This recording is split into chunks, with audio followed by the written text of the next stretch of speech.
A very good evening to everyone. I hope you are safe during this pandemic, and I hope that you all adhere to the SOP during this movement control order in order to flatten the curve to reduce the cases of COVID in our country. So welcome to my vlog. My name is Tong Zhi An, and my metric number is 196853. I'm from the Faculty of Agriculture, University Putra Malaysia. Today, I'll be working on my task 3 assignment from LPE 2402, which is critical reading, where I will critically analyze the article by the author Ahmad Shah Monsen, titled Allow Refugees to Work, Give Access to Basic Healthcare and Education. This title is actually stated by Charles, who is the Member of Parliament of Klang. So have you guys heard about the author Ahmad Shah Monsen? Personally, I have never heard of him before. So I searched for him on the net. And based on the research, he graduated from University Industri Selangor in Bachelor of Communication. Currently, he is an experienced journalist from the Sun Daily that specializes in political and general news writing. In this vlog, I seek to discuss the issues of whether government should provide necessities to the refugees. Before moving on to the main argument, allow me to give you a brief idea on what refugees are. Refugees are people that are forced to flee from their country due to war and violence or even political instability. Refugees are people who are recognized as refugees under the 1951 Convention by the United Nations High Commissioners for Refugees, which is also known as UNHCR. This convention grants them the humanitarian status and compulsory temporary protection from the countries that they flee into.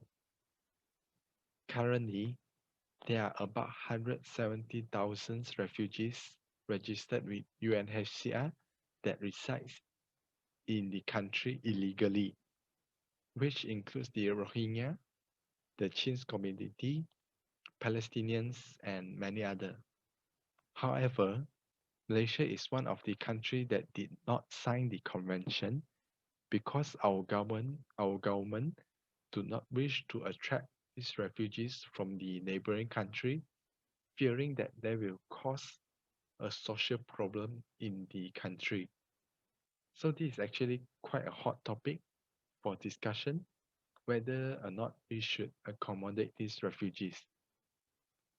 So in this article, the author arguments is that Malaysian government should allow those seeking refuge in Malaysia to take up jobs in the country, as well as being given access to basic education and healthcare. Building on from the idea that by hiring refugees, the government could cut down on the number of migrant workers being employed in certain industries. Adding that this would be a win-win situation for both the government and the refugees. Charles also added that the refugees should also be allowed to seek medical treatment in the government hospital, whereas the children refugees should be allowed to study in local schools. He also claimed that this is the responsibility of the government to provide a safe environment for the refugees as long as they are here. Next, I will be examining my belief, values, and socio-economic status regarding this argument. My belief are that the government should provide them with the basic needs as it can be life-saving to them, especially during this crucial moment where pandemic actually causing difficulties in many sectors and society. Furthermore, refugees can be integrated into the workforce as different individuals are equipped with different sets of skills and expertise. So thus, this can improve the overall economy of the country. From my past experience, I have met refugees where they set up stores and doing businesses because they are trying to put a meal on the table and to sustain their living in the foreign country. Although it's illegal for them to do so, I still supported them by purchasing their products because it inspired me since people will try any means to survive in foreign country, and we should be grateful for what we do and what we have and strive better by learning from others. Besides by doing so, the refugees can settle their expenses on their own and not be dependable on the government. Besides that, refugees also have human rights, which can qualify them to essentials such as education and at least basic healthcare to the list until they were sent back to their respective countries when the country is safe and stable. For instance, as the Chin state are now safe and secure, the Chin Committee, which is the second largest refugees population in Malaysia with around 22,000 people, they do not need our protection anymore and were required to return to their homeland, which is in Myanmar.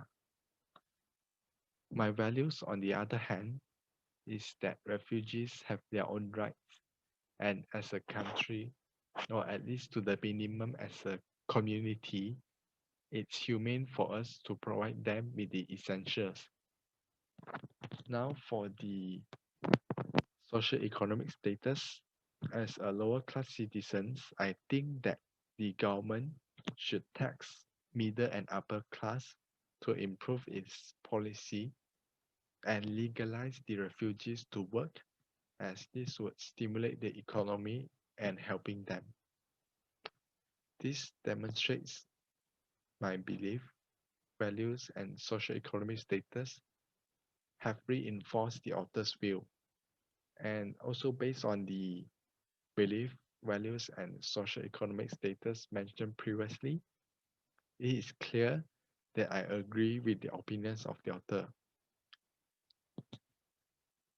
I would like to conclude that the government should sign the convention with the United Nations High Commissioner for Refugees so that the refugees are not lumped together as illegal immigrants and providing them with the necessities such as shelter, job opportunities, education, and healthcare to the refugees that are seeking help. It is morally very wrong for us to reject them when they need us the most, especially when refugees are forced to flee from their country due to war and political instability. So I have come to the end of my assignment. What do you guys think about this issue? I hope you have learned or gained something from the discussion, and I would gladly open and welcome any suggestion, discussion, opinion, or comment regarding my discussion or regarding this matter. So do not forget to subscribe and comment to my channel if you haven't do so. So that is all from me. Thank you and have a nice day.